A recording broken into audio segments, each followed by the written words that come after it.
देवताओं का गर्व दूर करने के लिए तेजह पुंज रूपिणी उमा का प्रादुर्भाव। हमने यह रहस्यमयी कथा शिव पुराण के उमा संहिता के अध्याय 49 से लिया है। तपस्वी मुनियों, आप लोग देवी के उत्तम एवं महान चरित्र को प्रेम पूर्वक सुने, जिसके जानने मात्र से मनुष्य परम गति को प्राप्त होता है। एक समय देवताओं और दानवों में परस्पर युद्ध हुआ। उसमें महामाया के प्रभाव से देवताओं की जीत हो गई। इससे देवताओं को अपनी शूरवीरता पर बड़ा गर्व हुआ।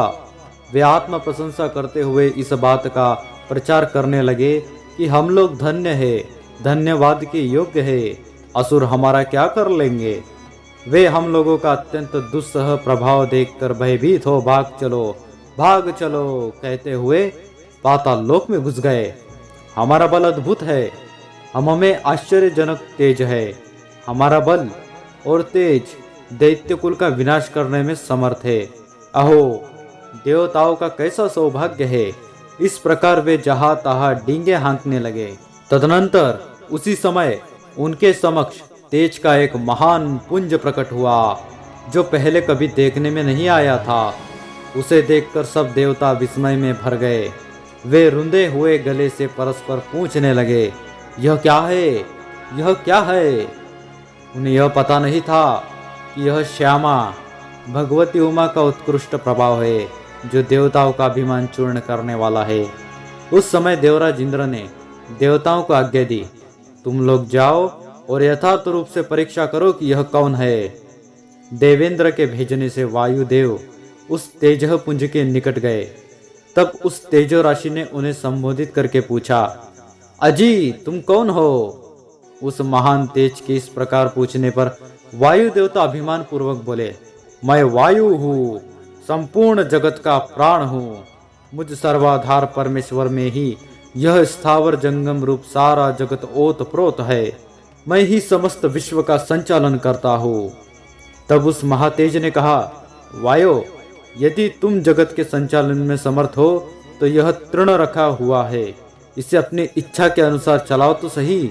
तब वायु देवता ने सभी उपाय करके अपनी सारी शक्ति लगा दी, परंतु वह तिनका अपने स्थान से तिल भर भी न हटा। इससे वायुदेव लज्जित हो गए। वे चुप हो इंद्र की सभा में लौट गए और अपनी पराजय के साथ वहां का सारा वृत्तांत उन्होंने सुनाया। वे बोले, देवेंद्र, हम सब लोग झूठे ही अपने को सर्वेश्वर होने का अभिमान रखते हैं, क्योंकि किसी छोटी सी वस्तु का भी हम कुछ नहीं कर सकते। तब इंद्र ने बारी बारी से समस्त देवताओं को भेजा, तब वे उसे जानने में समर्थ न हो सके। तब इंद्र स्वयं गए। इंद्र को आते देख वह अत्यंत दुस्सह तेज तत्काल अदृश्य हो गया। इससे इंद्र बड़े विस्मित हुए और मन ही मन बोले, जिसका ऐसा चरित्र है उसी सर्वेश्वर की मैं शरण लेता हूँ। सहस्त्र नेत्रधारी इंद्र बारंबार इसी भाव का चिंतन करने लगे। इसी समय निश्चल करुणामय शरीर धारण करने वाली सच्चिदानंद स्वरूपिणी शिव प्रिया उमा उन देवताओं पर दया करने और उनका गर्व हरने के लिए चैत्र शुक्ला नवमी को दोपहर में वहां प्रकट हुई।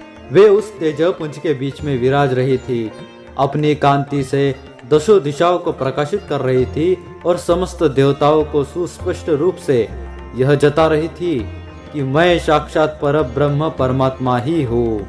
वे चार हाथों में क्रमशः वर, पाश, अंकुश और अभय धारण किए थी। श्रुतियां साकार होकर उनकी सेवा करती थी। वे बड़ी रमणीय दिखती थी और अपने नूतन यौवन पर उन्हें गर्व था। वे लाल रंग की साड़ी पहने हुए थी। लाल फूलों की माला तथा लाल चंदन से उनका श्रृंगार किया गया था।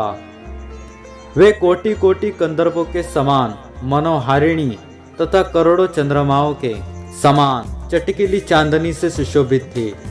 सबकी अंतर्यामिनी, समस्त भूतों की साक्षिणी तथा पर ब्रह्म स्वरूपिणी उन महामाया ने इस प्रकार कहा।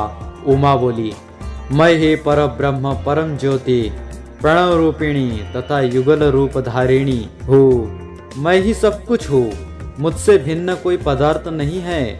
मैं निराकार होकर भी साकार हूँ, सर्व तत्व स्वरूपिणी हूँ। मेरे गुण तर्क है। मैं नित्य स्वरूपा तथा कार्य कारण रूपिणी हूँ। मैं ही कभी प्राण वल्लभा का आकार धारण करती हूँ और कभी प्राण वल्लभ पुरुष का, कभी स्त्री और पुरुष दोनों रूपों में एक साथ प्रकट होती हो। यही मेरा अर्धनारीश्वर रूप है। मैं सर्वस्वरूपिणी ईश्वरी हूँ। मैं ही सृष्टिकर्ता ब्रह्मा हूँ। मैं ही जगत पालक विष्णु हूँ तथा मैं ही संहार करता रुद्र हूँ। संपूर्ण विश्व को मोह में डालने वाली महामाया मैं ही हूँ। काली, लक्ष्मी और सरस्वती आदि संपूर्ण शक्तियाँ तथा ये सकल कलाएं मेरे अंश से ही प्रकट हुई है। मेरे ही प्रभाव से तुम लोगों ने संपूर्ण दैत्यों पर विजय पाई है। मुझ सर्व विजयिनी को न जानकर तुम लोग व्यर्थ ही अपने को सर्वेश्वर मान रहे हो। जैसे इंद्रजाल करने वाला सूत्रधार कठपुतली को नचाता है, उसी प्रकार मैं ईश्वरी ही समस्त प्राणियों को नचाती हूँ।